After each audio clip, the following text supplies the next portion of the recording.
आज एक नई सीरीज शुरू करने जा रहे हैं जिसका नाम है अवतार मोहम्मद। ये सीरीज मेरी किताब अवतार मोहम्मद के कंटेंट पर आधारित है, जो मेरी अब तक की आखिरी किताब है जो 2022 में छपी।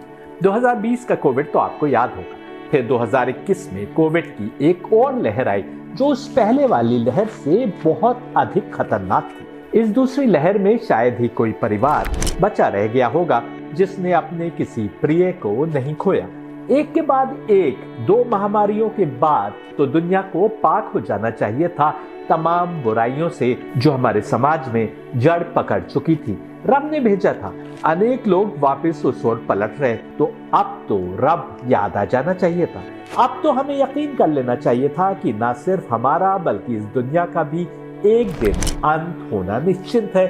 और जब मैटेरियल दुनिया और उसमें बसने वालों का अंत हो जाएगा तो फिर केवल और केवल आत्माएं बचेंगी। ये आत्माएं प्योरिटी यानी पाकीज़गी के किस लेवल पर है, इस पर डिपेंड होगा कि उन आत्माओं को आगे क्या मकाम मिलता है। लेकिन जब गुमराही अपनी चरम सीमा पर हो तो दुनिया को मिलने वाले एक के बाद एक दो झटके भी हमको झकझोर नहीं सके।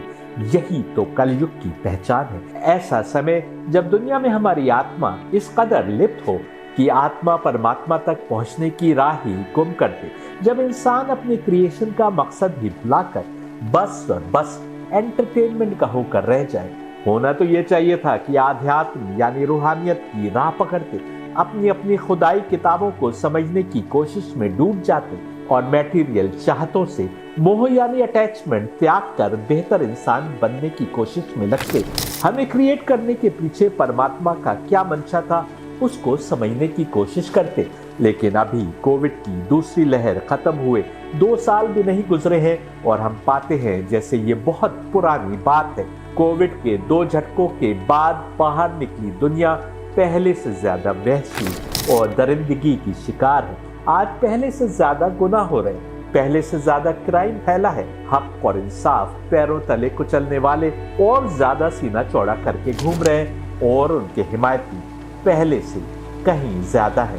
दुनिया के जिस हिस्से में देखें कोई न कोई चिंगारी सुलग रही है जो किसी भी वक्त बड़ी आग बनकर सामने आ सकती है और हमारा देश भारत इससे अछूता नहीं है।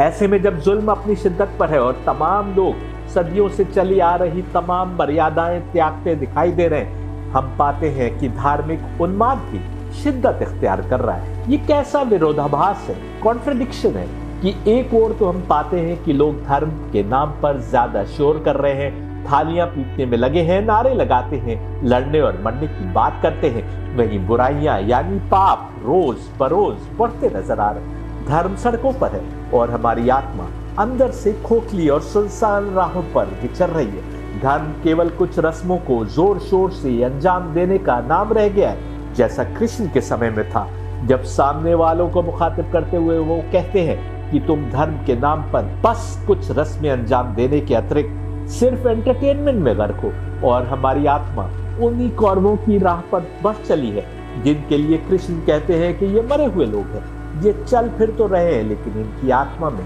अब हक की समझ पाने की चिंगारी भी बुझ चुकी है। अवतार मोहम्मद नाम की मेरी पुस्तक दरअसल 9 पेजेस की एक पुस्तिका का जवाब है जिसका शीर्षक था मोहम्मद। हो सकता है ये पुस्तिका व्हाट्सएप पर घूमते हुए आप तक पहुंची हो। आपको याद होगा एक ऐसा व्यक्ति जो उस समय तक अपने को मुसलमान कहता था, उसके नाम से 2021 में ये पुस्तिका सामने आई थी जिसमें पैगंबर मोहम्मद के कैरेक्टर पर हमले करते हुए ऐसे पेश किया गया था जैसे उनसे बुरा कोई दूसरा इंसान इस दुनिया में पैदा ही नहीं हुआ।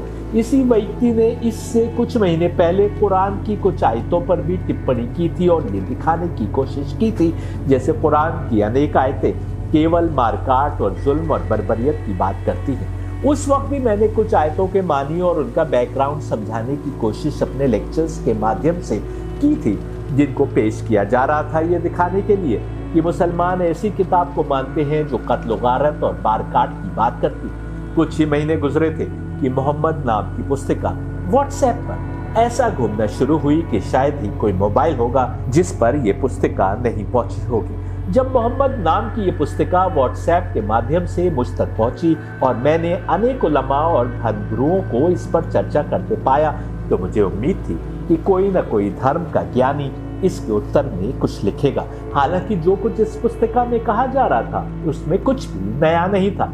इस्लाम और उसके आखिरी पैगंबर के दुनिया भर में फैले आलोचक वही कुछ पुरानी बातें नए शब्दों में करते आए हैं, और ये पुस्तिका भी उसकी ही हिंदी में एक कड़ी थी। इस बार क्योंकि ये पुस्तिका हिंदी में थी और एक मोबाइल से दूसरे मोबाइल पर घूम रही थी, अनेक उलमा और धर्मगुरु इसकी बात कर रहे थे, इसलिए इस बार तो मुझे यकीन था कि कोई ना कोई तो इस पुस्तिका में कही गई बातों का उत्तर देने की कोशिश करेगा। मेरा मानना यह है कि जिस माध्यम से कोई आरोप लगाए उसी माध्यम से उसका खंडन भी करना चाहिए। पुस्तिका के माध्यम से यदि आरोपों का पुलिंदा पेश किया जा रहा था तो कहीं ना कहीं ये दिखाने की कोशिश थी कि हम इंटेलेक्चुअल और सभ्य दायरे में बात कर रहे हैं, और हमारे उलमा और धर्मगुरुओं से उम्मीद थी कि उसी इंटेलेक्चुअल और सभ्यता के दायरे में रहते हुए किताब के ही माध्यम से इस पुस्तिका का कोई उत्तर आएगा। हालांकि पुस्तिका में जिस प्रकार के आरोप है वो किसी भी मायने में सभ्यता के दायरे में नहीं आते, विशेषकर तब जब दुनिया के करोड़ों अरबों लोग मोहम्मद को न केवल अवतार और इस्लाम का आखिरी पैगंबर मानते हैं, बल्कि उनके चरित्र, उनकी जीवनी और उनकी बातों से अपनी जिंदगी को सुधारने और बेहतर बनाने की कोशिश करते हैं। मैंने अनेक उलमा और धर्मगुरुओं से बात की, उनसे कहा कि इसका उत्तर देना आवश्यक है। उनका कहना था कि ऐसे व्यक्ति की बातों का क्या उत्तर दिया जाए। मैंने कहा कि यदि कोई अपने को शैतान का कारिंदा बनाए हो तो उसको उत्तर देकर हक की बात करने का कोई लाभ नहीं, ये तो ठीक है, पर असंख्य ऐसे सीधे सादे लोग हैं जो इस पुस्तिका को पढ़कर भ्रमित हुए होंगे या आने वाले समय में हो सकते हैं। यदि कोई पुस्तिका पढ़ता है तो उसे ये तो पता होना चाहिए कि उसका उत्तर भी लिखा गया, ताकि वह दोनों पक्षों के विचार जानते हुए किसी निर्णय तक पहुंच सके। जुमे की नमाज के बाद विभिन्न प्रदर्शनों में जिनमें जो व्यक्ति इस पुस्तिका का कथित रूप से लेखक है उसके पुतले जलाने और उसके खिलाफ नारे लगाने का काम बहुत स्थानों पर हुआ। मैंने कुछ उलमा और धर्मगुरुओं से कहा कि ऐसा करके तो हम वही कर रहे हैं जो कुछ लोग चाहते हैं कि हम करें। वे दिखाना चाहते हैं कि ये मुसलमान एक ऐसे व्यक्ति को अपना रहनुमा मानते हैं जिसका चरित्र इतना खराब था, जिसने तलवार के बल पर अपने मजहब को फैलाया। आज के असभ्य मुसलमान उसके ही रास्ते पर चलते हैं, और यदि किसी ने पुस्तक के माध्यम से उस ओर ध्यान आकर्षित करने की कोशिश की तो ये इंटेलेक्चुअल और सभ्य दायरे में रहते हुए उसका उत्तर देने की जगह सड़कों पर उतर आए। इस पर एक आलिम ने कहा कि क्या किया जाए, नौजवानों का गुस्सा है जो कुछ किए बिना शांत नहीं होगा, इसलिए आवश्यक है कि प्रदर्शन किया जाए। इस पर मैं क्या कहता, ऐसे नौजवान जो ये भी नहीं समझते कि समय की जरूरत क्या है, जो अपने उलमा के काबू से बाहर है और जिनको शांत करने के लिए ये धर्मगुरु और उलमा अपना पथ निर्धारित करते हैं, ऐसे ही लोग तो अपने आचरण के कारण जिम्मेदार हैं कि मुसलमानों के चरित्र पर हमले होते होते उनके पैगंबर, उनकी किताब और उनके दीन पर हमले होने लगे। तमाम इस्लामी इतिहास का जायजा लीजिए, राह से भटके हुए मुसलमानों के कारण ही हमेशा इस्लाम और कुरान पर उंगलियां उठती रही, और आज भी ऐसा ही हो रहा है। बहरहाल मैंने मोहम्मद नामी पुस्तिका का उत्तर लिखा, जिस पर बेस करके ये सीरीज आपके सामने पेश कर रहा हूँ। मुझे यकीन है कि मेरी इस कोशिश पर अनेक लोग अनेक प्रकार से टिप्पणी करें। हो सकता है कुछ इसमें से कुछ पॉइंट्स पर मेरे साथ ना हो, ये कहें कि ऐसा क्यों लिख दिया, वैसा नहीं लिखना चाहिए। जो लोग यकीन रखते हैं कि उनका रब दिलों की नियतों का जानने वाला है, वे भी सभ्य और इंटेलेक्चुअल दायरे में अपनी बात कहने के स्थान पर असभ्य या बाजारू रास्ते पर चलने लगते हैं। ऐसे लोगों के कारण कितने धर्मगुरुओं और उलमा ने जो लिखने की सलाहियत रखते थे अपनी कलम तोड़कर रखी। किताब अवतार मोहम्मद उनके लिए नहीं थी जो अवतार मोहम्मद को हर गुनाह से पाक यानी मासूम और बेहतरीन चरित्र वाला व्यक्ति जानते और मानते। ये उनके लिए थी जो उनके बारे में अधिक नहीं जानते या भ्रमित करने वाली किताबों के कारण, जिनको उनके सही व्यक्तित्व की जानकारी नहीं। वे समझते हैं कि जब इतना कुछ कहा जा रहा है तो कुछ न कुछ तो सच्चाई होगी। उनको ये जानना आवश्यक है कि इस सब के पीछे कौन एजेंडा कार्यरत है और अवतार मोहम्मद और उनके बताए मार्ग से विचलित करने के लिए कौन ताकत काम कर रही है। इस किताब के प्रीफेस में यानी प्राकथन में मैंने जो कुछ लिखा वो भी सुन लीजिए, फिर असली किताब के कंटेंट पर आएंगे। दुनिया एक कठिन दौर से गुजर रही है। 21वीं सदी के तीसरे दशक के प्रारंभ होने पर जब से कोविड ने दस्तक दी है, दुनिया ने देखा कि कैसे तेजी से भागती दौड़ती इंसानियत पर कुछ ही समय में ब्रेक लग सकते हैं। जो लोग ये समझते थे कि तेजी से तरक्की की ओर बढ़ती इंसानियत को रोकना किसी के वश में नहीं, वे सोचने पर मजबूर हैं कि न केवल हर इंसान बल्कि तमाम इंसानियत को एक न एक दिन समाप्त हो जाना है। भागती दौड़ती दुनिया को ब्रेक लगे तो बहुतेरे लोगों ने आध्यात्म और रूहानियत की राह पकड़ी, लेकिन घुप अंधेरे में एकदम से रोशनी का दामन कहां से मिलता। जिन किताबों और अवतारों के माध्यम से हमें सीधे सच्चे मार्ग की राह दिखाई गई थी, उसको हम छोड़कर इतना दूर आ चुके हैं कि हमको उस मार्ग के पथ चिन्ह तो दिखते हैं, लेकिन घटाटोप अंधेरे में वो चिन्ह फिर गुम हो जाते हैं और हम दुनिया में लिप्त जिंदगी की ओर पलटने लगते हैं। नए बदलते जमाने में यह भी देखने को मिल रहा है कि हम अपना आकलन करने के स्थान पर दूसरों में खोट और बुराइयां देखने में लगे हैं।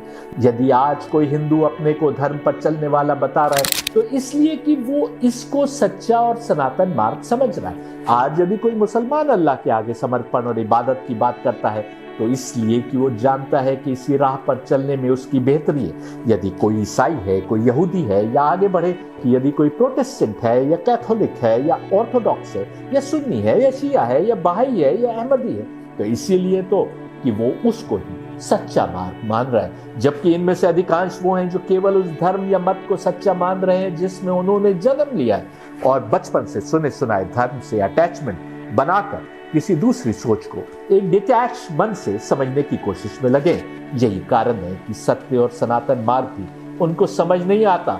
हक उनके सामने पेश हो तो भी अपनी पहले से बनी समझ और सोच के कारण उसको नकार देते हैं। तमाम दुनिया गुमराही का शिकार है और हर कोई दूसरे में खोट या बुराई निकालने में लगा है।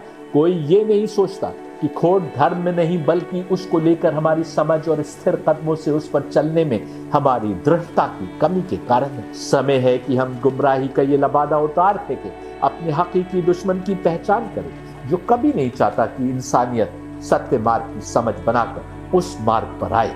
इंसान को सबसे बेहतर यदि कोई उपहार दिया गया है तो वो मस्तिष्क है, दिमाग है और उससे मिलने वाली अकल है। इस अकल को लगाएं समझने के लिए कि हमारे लिए क्या बेहतर है क्या नहीं। दुनिया भले ही अभी चलती रहे, शीघ्र ही हमें इस दुनिया से गुजर जाना है। ऐसा दिन आने से पहले हमने अपनी बेहतरी की राह यदि पाली तभी शायद गुमराही के अंधेरे मिटेंगे और हमारे उद्धार का मार्ग कुछ साफ होगा। सवाल ये उठता है कि क्यों अनेक लोग एक एजेंडे के तहत अवतार मोहम्मद के चरित्र पर कीचड़ उछालने की कोशिश में लगे हैं। क्यों इस काम के लिए करोड़ों रुपए खर्च किए जाते हैं और बड़ी प्रोपेगेंडा कैंपेन चलाई जाती है ताकि अवतार मोहम्मद के चरित्र को बुराइयों से जोड़कर पेश किया जाए। हम दिखाएंगे कि ये कोई नई बात नहीं है। ये अवतार मोहम्मद के दुनिया में आने से पहले भी होता आया है और आज भी हो रहा है। यदि आप इसका कारण नहीं समझ पाए तो आप हक और हकीकत की समझ तक नहीं पहुंच पाएंगे। इस सीरीज के आगे आने वाले लेक्चर्स में हम देखेंगे उन हकीकतों को जो तमस यानी जुल्मत छिपाने की कोशिश में लगी है और क्यों तमस यानी जुल्मत उन हकीकतों को छिपाने के लिए अपनी तमाम तर कोशिश करने में लगी है।